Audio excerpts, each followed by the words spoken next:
दर्शन को बल जाऊं।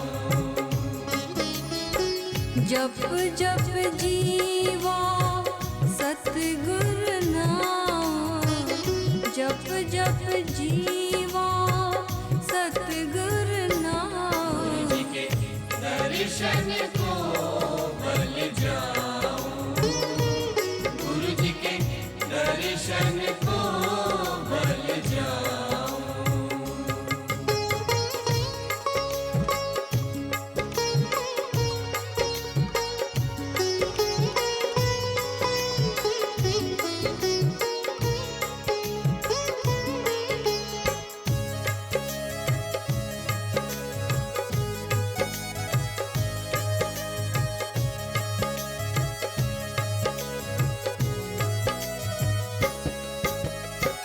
चरण कमल हृदय उरधारी,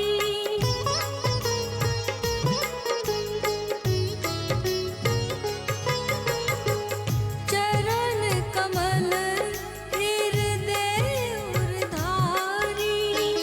मन तन धन गुर प्राण आधारी, मन तन धन गुरु प्राण आधारी। दर्शन को बल जाऊं, गुरु जी के दर्शन को बल जाऊं। गुरु जी के दर्शन को बल जाऊं, गुरु जी के दर्शन को बल जाऊं।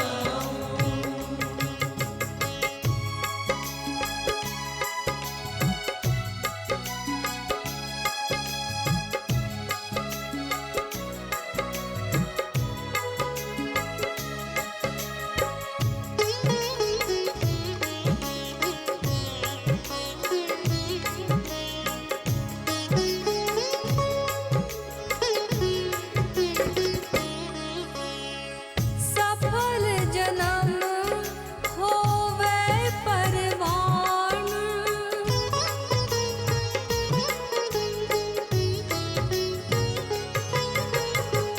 सफल जन्म होवे परवान। गुर पार ब्रह्म निकट कर जान, गुरु पार ब्रह्म निकट कर जान। दर्शन को बल जाऊं, गुरु जी के दर्शन को बल जाऊं। गुरु जी के दर्शन को बल जाऊं, गुरु जी के दर्शन को बल जाऊं।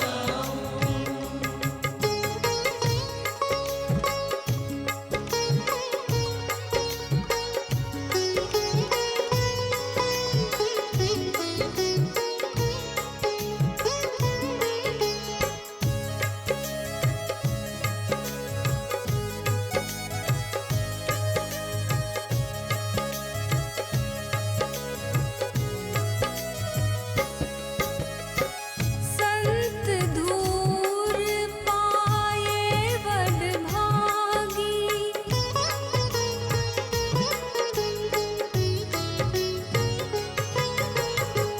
संत धूर पाए बड़ भागी। नानक गुर भेटत हर स्यो लिव लागी, नानक गुरु भेटत हर सियो लिव लागी। दर्शन को बल जाऊं, गुरु जी के दर्शन को बल जाऊं। गुरु जी के दर्शन को बल जाऊं, गुरु जी के दर्शन को बल जाऊं, गुरु जी के दर्शन को बल जाऊं। नमस्कार। आज हम गुरु अर्जुन देव जी की वाणी ले रहे हैं। बड़ी प्यारी वाणी है। कहते हैं परमात्मा का साकार रूप लेकर सद्गुरु अवतरित हुए हैं। यह कह सकते हैं सद्गुरु परमात्मा का निराकार रूप है। सद्गुरु के बीच परमात्मा का निराकार रूप बसता है। गुरु और गोविंद दोनों एक हैं, दोनों में कोई भेद नहीं। इस शब्द में बार बार उन्होंने गुरु और गोविंद को एक ही कहा है। महसूस करते हैं क्या कहते हैं वो, गुरु जी के दर्शन को बलि जाऊं, जप जप जीवा सद्गुरु नाओ। मैं गुरु के दर्शनों को बलिहारी जाता हूँ, जप जप जीवा सद्गुरु नाओ। अब एक तरफ गुरु कह रहे हैं, एक तरफ सद्गुरु कह रहे हैं। जहाँ कहते हैं कि बस तेरे नाम, तेरे सूरत, तेरे दर्शन को बलिहारी जाता हूँ, वहाँ कहते हैं कि महसूस करते हैं कि अंतर आकाश में तेरा प्रकाश है, यही तेरा रूप है, यही तेरे दर्शन है, यही तेरा होना है। लेकिन मुझे तुझसे साक्षात्कार करवाने वाला ये सद्गुरु है, और मैं जब जीवा सद्गुरु नाम, और सद्गुरु के नाम का भी स्मरण करता हूँ, तुझे भी भीतर देखता रहता हूँ। जितना जितना परमात्मा की अनुभूति होती है, उतना उतना सद्गुरु के प्रति अहोभाव बढ़ता चला जाता है, उतना उतना गुरु से भी प्रेम बढ़ता चला जाता है। बार बार यही अभिव्यक्ति देखेंगे, गुरु और गोविंद में कोई भेद नहीं। उसका नाम जपता हूँ, उससे प्रेम बढ़ जाता है, उससे प्रेम करता हूँ, सद्गुरु का स्मरण आ जाता है। दोनों बातें अलग अलग दिखती हैं, लेकिन अलग अलग है नहीं। पार ब्रह्म पूरन गुरुदेव, कर कृपा लाओ तेरी सेव। अब यहाँ कहते हैं ए पार ब्रह्म, ए परमेश्वर, तू ही पूरा गुरु है, तू ही मेरे जीवन में अवतरित हुआ है, बस तू कुछ कृपा कर कि मैं तेरी सेवा करता रहूं। अब यहाँ फिर सेवा किसकी करने की बात करते हैं? सेवा करने की बात करते हैं कि गुरु की, कि मैं गुरु की, मैं सद्गुरु की सेवा करता रहूं। हे पार ब्रह्म परमेश्वर, तू कुछ कृपा कर कि मैं कहीं सद्गुरु के चरणों से दूर ना हो जाऊं, कहीं मेरी उससे दूरी ना हो जाए। और हम सेवा को भी बहुत ऊपरी शब्दों में लेते हैं, सोचते हैं सेवा करने का अर्थ सिर्फ इतना ही है कि फिजिकली गुरु का कोई काम, सद्गुरु का कोई काम कर दिया। सेवा करने का अर्थ सिर्फ इतना लेते हैं जैसे पुराने समय में चूल्हा चौका कर दिया, पानी भराए। लेकिन ये सेवा नहीं है। असली सेवा कौन सी है? असली सेवा सद्गुरु की वो है जो सद्गुरु के दिखाए हुए मार्ग पर हम चलते हैं। जो सद्गुरु कहे वही हमारे लिए ब्रह्म वाक्य हो जाए, ये सद्गुरु की असली सेवा है। बाकी जो काम करना है, बाकी जो मानो हम गुरु के काम में कोई उसका योगदान देना चाहते हैं, गुरु के लिए पानी भर के लाता, गुरु के चरण दबाने, ये सेवा करने के उपरांत जो भीतर परमात्मा की अनुभूति हुई है, ये उसका अहोभाव है, ये उसका ग्रैटिट्यूड का एक्सप्रेशन है कि कहीं मुझे संसारिक कार्यों में भी आप अपनी सेवा में लगा दीजिए। कि बस मैं गुरु का ऋण तो नहीं उतार सकता, लेकिन उस ऋण के ब्याज का ब्याज केवल इस माध्यम से कहीं मैं इतना भी कर पाऊँ कि मैं आपके किसी काम आ जाऊं।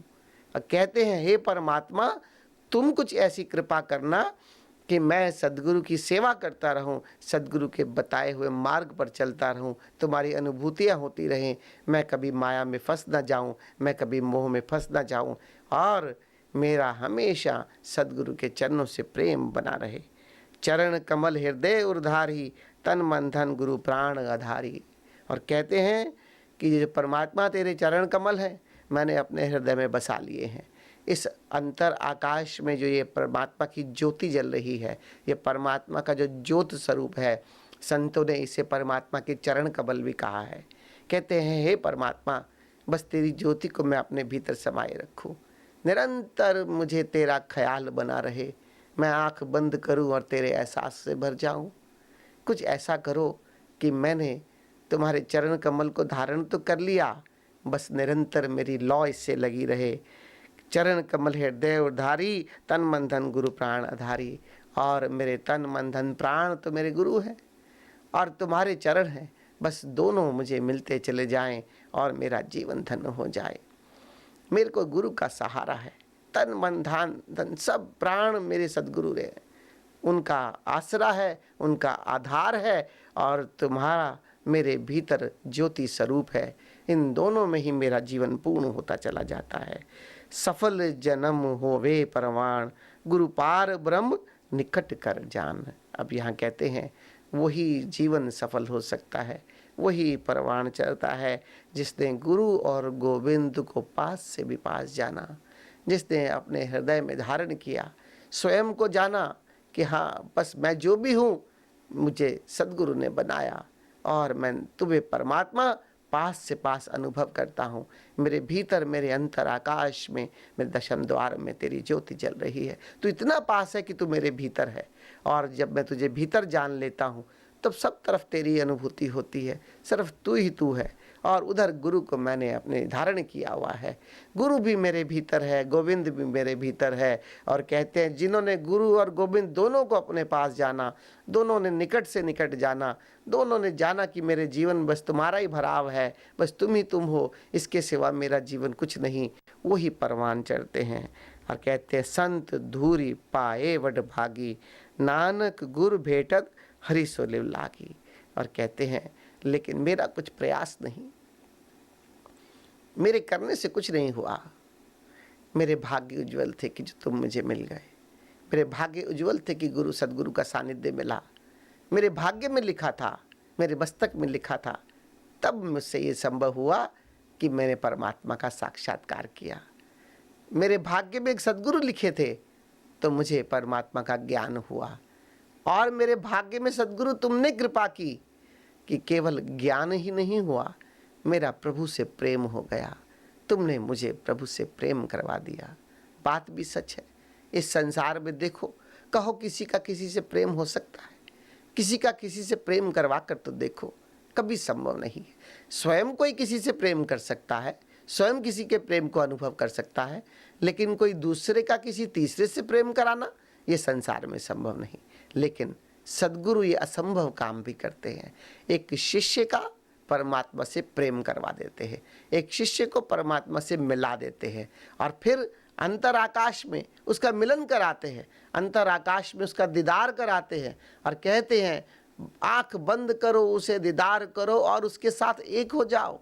भीतर समाधि की अवस्था में शिष्य को पूरा परमात्मा के नूर से, उसके आलोक से उसके साथ एक कर देते हैं, और वो जो एक होने की घटना है उस घटना से परमात्मा का प्रेम होने लगता है, उस घटना से शिष्य परमात्मा के प्रेम में डूबने लगता है, क्योंकि वहाँ एक हो जाते हैं। और जिससे तुम एक हो जाते हो, जिसे निरंतर देखते रहते हो, जिसे निरंतर जिसके सानिध्य में रहते हो, उससे प्रेम हो जाता है।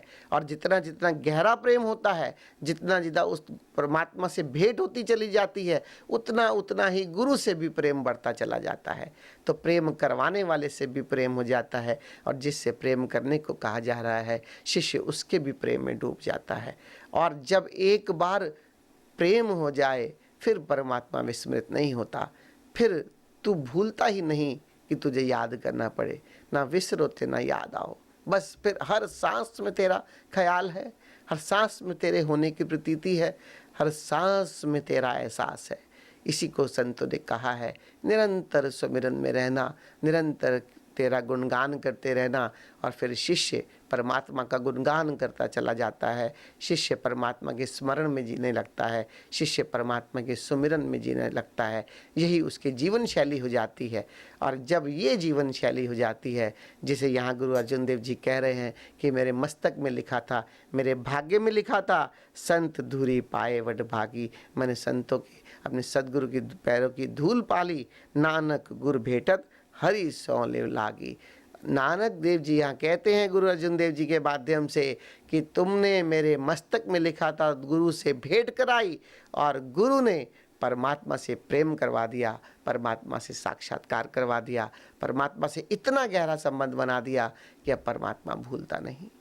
कैसे? पहले तो परमात्मा को जानना होगा, कैसे परमात्मा को जानकर उसकी प्रतीति करनी होगी, अपने भीतर प्रतीति करनी होगी, क्योंकि सर्वप्रथम किसी ने परमात्मा की अनुभूति की है तो अपने भीतर की है। आँख बंद कर इस अंतर आकाश में उससे मिलन होता है, आँख बंद कर इस अंतर आकाश में उसका दीदार होता है।